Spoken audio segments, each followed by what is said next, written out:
Hi, everyone. We are joined by Regis Prograis, who's getting ready to return to the ring October 26th against Jack Catterall. Fight's taking place in Manchester in the UK. Regis, you're a former two-time title holder on the quest to go for a third time. Jack Catterall obviously is a fantastic opponent for you to level up into a championship opportunity. There's been some postponements, but you're still in training camp. How have you been preparing for this fight? This is your first fight since the loss to Devin Haney. How have you been preparing for this fight? I mean, for the most part, same like everything, just really get back to my roots and just get back to being me. I feel like I lost myself for the last like year. I lost myself or whatever, but I feel like right now just get back to being me and stuff. So obviously, we had a postponement. It was supposed to be August 24th. I went to the West Coast. I was in Vegas training. And they just, they said it's postponed. So I left. I actually left before they told me that. And I came back here. And I mean, I'm just getting back to it here. And I mean, I feel good. So going back to the Haney fight, I mean, he was obviously an orthodox fighter. He was the bigger fighter that night.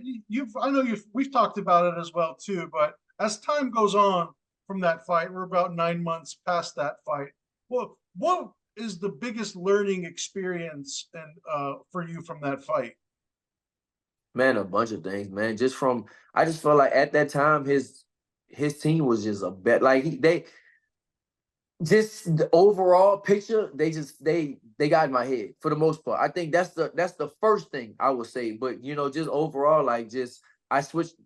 The main thing is I switched a lot of things up. I probably should never did. Like I switched from my head trainer from Bobby to Julian, and maybe Julian wasn't ready for that big moment, and then just like having a long camp and just I felt like I said I did a lot of things that I wasn't supposed to do, but I wanted to win so bad that I just overtrained. I did so much other stuff and I kind of let it get to me. And I think I feel like that's the biggest thing that I took away from it. Just like maybe just getting lost in the moment. The moment was so big for me and just getting lost in that moment and just not just go out there, enjoy myself and do what just do me, do what I do. And I didn't do me. I just was, I don't know what was going on. Right. And, Devin faced the same fate a few months later with his fight, obviously losing to Ryan Garcia, but under different circumstances. Have you had a chance to connect with Devin since your fight? Have you guys Nah, talked nah, or anything we like don't. that? Nah, I don't talk to Devin. I'm not gonna talk to him. Nah, I mean we not friends or nothing like that. He wrote me or something like that right after the fight and asked for my number, but he never hit me up. I mean, I don't. If right now it don't make sense to talk to him because we still in the same division. Now one day he might move to 147 or something like that. We might talk, but right now we still kind of like we'll still kind of be enemies because it's a possibility. After I beat Jack Catterall, it's a possibility I might fight him again. If he still has a belt, I can fight him again, or something like that. So nah, we don't. Nah, we don't talk. Do you see Devin recovering from a fight like that? Do you think Devin Haney will be the same moving forward? Never know. You never. It was a bad beating. But you never know. It's about his mental and how can he come back from that. I mean, it was a bad beating, and beatings like that they definitely take off your career. So I mean, it's just for me. I just feel like the whole world they'll just have to see. They will have to see how he comes back and how he performs after that. Some people can come back after that, and some people they can't come back after that. So I don't know. It's really a question mark right now. It seems like it's musical chairs in the 140-pound division right now.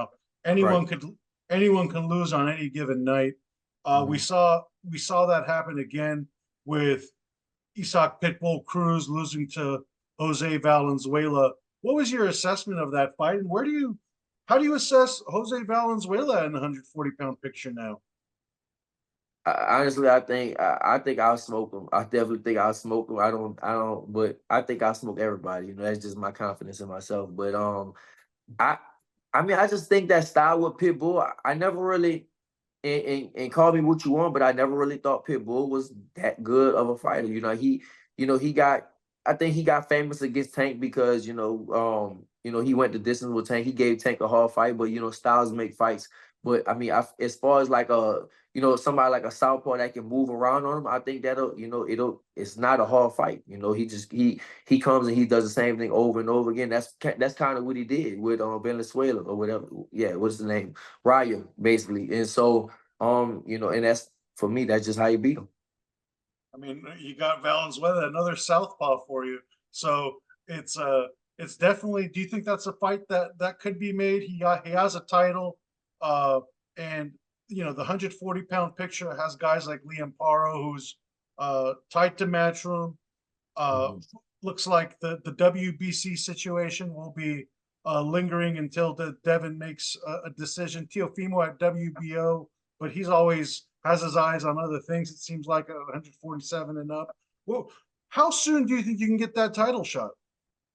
Um, It depends, man. Right now, I'm just I'm kind of focused on Catterall, but I feel like, man, like this is the fight between me and Catterall. I think that's the biggest fight you can make in a division without a belt being on the line. So I think that after that, I definitely feel like I'll get a title shot probably right after that. If it's not, it'll be after that. So I don't have no doubt in myself that I'll be a champion again pretty soon. Maybe in like I would say maybe depending on the politics, but probably like 2025.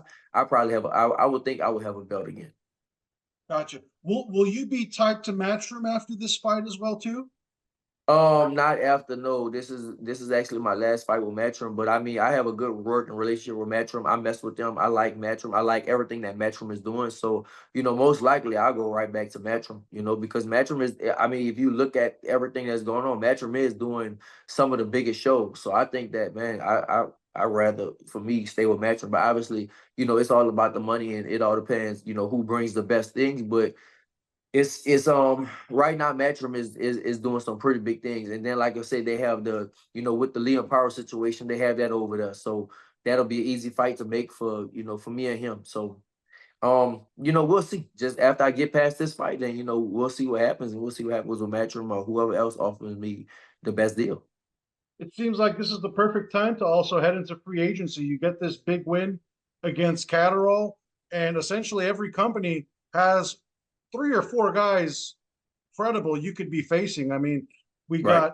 got Golden Boy with Jose Ramirez and Barboza, 2 guys you've always had your eye on. You got Hmm. Top Rank with guys like Sander Martin and um, Deal. Teofimo Lopez, of course, yes. And then, of course, Matchroom has Subriel Matias, Richardson Hitchens, Dalton Smith. They just reloaded the reserves with Ernesto Tito Mercado, who I'm sure is going to be calling you out at some point. Mhm. Who would be the perfect next opponent for you? You think a guy like Paro or a guy like Matias or Ramirez beating another former champion to really put your put, put your mark on the division? For me, look, I just want the belt. That's it. So I mean, if I don't care who it is, who has the belt, I really don't. Names don't even matter, man. I just want the belt. So for me, it'll be right now. It'll be a Power. It'll be a Teal. I think Teal, that'll be a fight because obviously he's a bigger name and he has a belt. But right now, somebody like that, whoever has the belt, that's who I want. So I'm not really interested in like a Ramirez. Ramirez doesn't have a belt. Or Matias, he doesn't have a belt. I'm not interested in that. I'm interested in being a champion again. We've talked about this before. Obviously, Tank Davis, he's always lingering around the division. He considers the right fights at 140. I think that would be a tremendous promotion and a tremendous fight for you if Tank wanted to get his feet wet again at 140 pounds. I think that would be a tremendous opportunity for you too. Again, Southpaw fighter. It seems like they're all Right. Southpaws for you. Is the do you think a fight with Gervonta Davis would happen at this point of your career? I mean, in boxing, man, you never know. It's just you really just never know. Maybe it's a possibility. I'll definitely open up. I'm definitely open to fight him. But you just man in boxing, you never know what's gonna happen. You never know who you think you're gonna fight and who you're not gonna fight. You never think about it. I never thought. Man, listen, I never thought I'd fight Devin. I never thought I'd fight. I mean, I didn't. Um, what's that when me and Devin, we was cool a long time ago. We was all taking pictures. We was all together in Dallas before in New York and all that stuff and taking pictures and all that stuff. And then like fighting him is like I never thought I'd fight him. So in boxing, bro, like and that's why you really they say you can't have friends in boxing because you literally don't know who you gonna fight. Like you can fight anybody at any time. You know, if they even just around your weight, you know, it might be somebody that's not even around your weight. So for me, anybody from 130 to like 147, it's a possibility that I can fight them, basically, you know, because we can meet at that 140, right in the middle at that 140. So yeah, I mean, we'll see. Whatever happens, happens, man. Like I said, my goal is to become a champion again. And you know, then after that, I'll kind of figure out what I want to do. But right now, be a champion again. Right. And you know, the pound for pound picture keeps changing on a daily basis as the fights go on. We had Inoue fighting last week. Uh, who is your current number one pound for pound fighter in the world? Usyk. Right now, Usyk. Usyk is number one pound for pound. For me, it was a long time. It was Terence Crawford. But I can't put him as number one no more just because his last performance. And maybe I mean I can't really say Crawford getting older, not like that, because you know he did go up a division, and Kel, my wife is calling me. Well, we'll wrap it Oh up soon. yeah, it's cool. But like I said, it was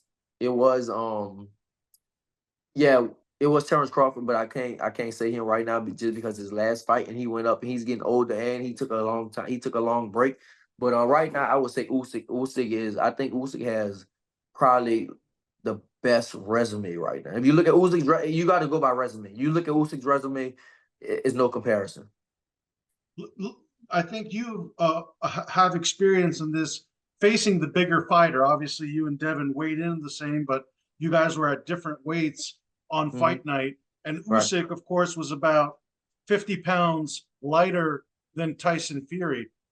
Guys like Crawford, when he wants to fight against Canelo Alvarez, 3 divisions apart. And then you have guys like Canelo who need to fight the bigger guy in Benavidez. How important is actually size in the ring? And do you think a guy like Terence Crawford, the last thing he should be doing is fighting at 168 pounds against someone like Canelo? No, I don't think I never thought. I mean, listen, I love Crawford, man. Me and Crawford cool, and I think Crawford is not just a great fighter right now. I think Crawford is an all-time great. You know, you look at his resume, what he's done. Crawford is an all-time great for sure. You got to put him in that category. But I just don't think, as far as after seeing him what he did with the other dude, that 54-pounder. I just can't. As far as 68 with a Canelo, I just don't see it. I just can't see it. You know, because Canelo's not just a big puncher. Canelo can box also, and Canelo has a high IQ. So I just, you know, I don't see him, you know, doing nothing like that with with Canelo. Do you know the nature of the injury he suffered? I heard it was a bruised rib. That's what I heard, but I don't know if that's true because I think a bruised rib would take way longer than that to heal. So I don't know. That's what I'm hearing, but at the same time, it's kind of like hush hush. But that's kind of what I'm hearing. So we Yeah, don't know. because when they made the announcement, there was no reasoning for the injury. Usually, they do indicate what the issue was. Does that Right. kind of does the lingering unknown also, is that a good thing or a bad thing for you? For me, it's a good thing. You know, I feel like for me, it's a good thing. I mean, maybe he wasn't ready. Maybe he wasn't. Yeah, maybe I feel like maybe he wasn't ready to fight or something like that. I don't know, but for me, it's a good thing. Mentally, it's definitely a good thing for me, and it give me actually more confidence because I really I don't want to say he don't want to fight, but it's just maybe they're taking a little more time. Maybe they're trying to stall me out and stuff. But I just feel like that's not gonna work because you know they did that to shit. I'm getting a call. I gotta let me tell her I can't do that. So like I said, man. But they did that for me. That's what they did. You know, with the Devin Haney thing, they postponed it way back, and I kind of stayed in camp for so long, and really you're not supposed to do that. That's kind of I feel like that's what kind of messed me up a little bit too. But this one, I didn't. Nah, it's not gonna work this time. I remember, I was there with you in camp in North Hollywood at the Brick House Boxing Club.